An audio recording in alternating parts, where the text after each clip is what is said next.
Champions ട്രോഫിക്കുള്ള Indian സ്ക്വാഡിനെ അല്പം മുമ്പാണ് BCCI പ്രഖ്യാപിച്ചത്. വലിയ സർപ്രൈസുകളൊന്നും തന്നെ ടീം പ്രഖ്യാപനത്തിൽ ഉണ്ടായില്ല എന്നുള്ളത് തന്നെയാണ് ഇപ്പോൾ സ്ക്വാഡ് പുറത്തു വന്നപ്പോൾ കാണുന്നത്.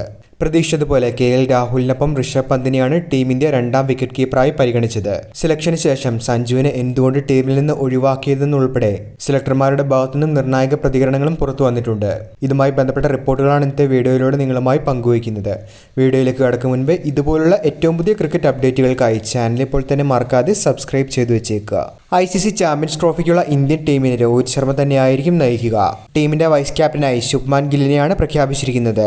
വിരാട് കോഹ്ലി ടീമിൽ സ്ഥാനം നിലനിർത്തിയപ്പോൾ ബാക്കപ്പ് ഓപ്പണറായി SSC ജയ്സ്വാൾ ടീമിൽ ഇടം നേടിയിട്ടുണ്ട്. Wicket keeper ബാറ്റർമാരായി Rishabh Pant, KL Rahul എന്നിവരെയാണ് ടീമിലേക്ക് പരിഗണിച്ചത്. മുഹമ്മദ് സിറാജിനെ ടീമിൽ നിന്ന് ഒഴിവാക്കുകയും പകരക്കാരനായി അർഷ്ദീപ് സിംഗാണ് ഇപ്പോൾ ടീമിലേക്ക് എത്തിയിരിക്കുന്നത്. ചാമ്പ്യൻസ് ട്രോഫിക്ക് മുന്നോടിയായി ഇംഗ്ലണ്ടിനെതിരെ നടക്കുന്ന 3 ഏകദിനങ്ങളിലും ഈ ടീം തന്നെയായിരിക്കും കളിക്കുക. ആശങ്കകൾക്ക് വിരാമം ഇട്ടുകൊണ്ട് ജസ്പ്രീത് ബുംറ ഇന്ത്യൻ ടീമിൽ ഇടം നേടിയിട്ടുണ്ട്. പരിക്കിനെ തുടർന്ന് അദ്ദേഹത്തിന് ചാമ്പ്യൻസ് ട്രോഫി നഷ്ടമാകുമെന്നുള്ള വാർത്തകൾ ഉണ്ടായിരുന്നു. എന്നാൽ ഇംഗ്ലണ്ടിനെതിരായ ഏകദിന പരമ്പരയിൽ ആദ്യ 2 മത്സരങ്ങളിലും ബുംറ കളിച്ചേക്കില്ല എന്നും 3-ാം മത്സരത്തിൽ അദ്ദേഹം ടീമിനൊപ്പം ഉണ്ടാകുമെന്നും ഈ റിപ്പോർട്ടുകളിൽ പറയുന്നുണ്ട്. ഏകദിന പരമ്പരയിൽ ബുംറയ്ക്ക് പകരക്കാരനെ ഹർഷിത് റാണയായിരിക്കും ടീം ഇന്ത്യ പരിഗണിക്കുക. മുഹമ്മദ് ഷമി ടീമിന്റെ ഭാഗമായിട്ടുണ്ട് എന്നതാണ് ബോളിംഗ് ഡിപ്പാർട്ട്മെന്റിനെ സംബന്ധിച്ച് ആശ്വാസം നൽകുന്ന മറ്റൊരു വാർത്ത. പരിക്കിൽ നിന്ന് മോചിതനായ കുൽദീപ് യാദവ് ടീമിൽ തിരിച്ചെത്തിയിട്ടുണ്ട്. പാകിസ്ഥാൻ വേദിയാകുന്ന ടൂർണമെന്റിൽ ഇന്ത്യയുടെ മത്സരങ്ങൾ ദുബായിലാണ്. അടുത്ത മാസം 19-നാണ് ചാമ്പ്യൻസ് ട്രോഫി ആരംഭിക്കുന്നത്. എന്നാൽ ഇന്ന് ടീം സെലക്ഷൻ വൈകിയാണ് ഉണ്ടായത്. 12:30-ന് രോഹിത് ശർമ്മയും അജിത് അഗാക്കറും മാധ്യമങ്ങളെ കാണുമെന്നുള്ള റിപ്പോർട്ടുകൾ വന്നിരുന്നുവെങ്കിലും ഏറെക്കുറെ 3 മണിയോട് കൂടിയാണ് സ്ക്വാഡ് പ്രഖ്യാപനം എത്തിയത്.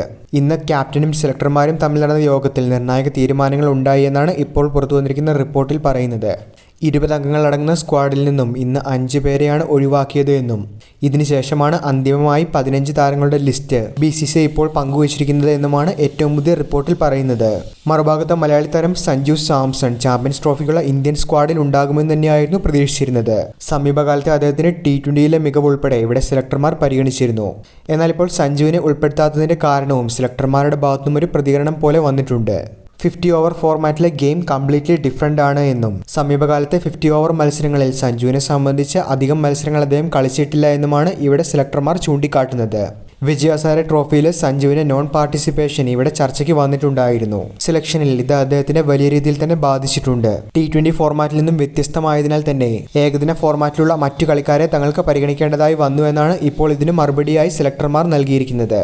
നിലവിൽ ചാമ്പ്യൻസ് ട്രോഫി സ്ക്വാഡ് സെലക്ഷനെ പറ്റി എന്താണ് നിങ്ങളുടെ അഭിപ്രായം? അർഹമായ താരങ്ങൾക്ക് തന്നെയാണോ അവസരങ്ങൾ ലഭിച്ചിരിക്കുന്നത്? നിങ്ങളുടെ അഭിപ്രായങ്ങൾ കമൻറ്റിൽ പറയുക. വീഡിയോ അവസാനിക്കുന്നു. ഏറ്റവും പുതിയ ക്രിക്കറ്റ് അപ്ഡേറ്റുകൾക്കായി ചാനൽ ഇപ്പോൾ തന്നെ മറക്കാതെ സബ്സ്ക്രൈബ് ചെയ്തു വെച്ചേക്കുക.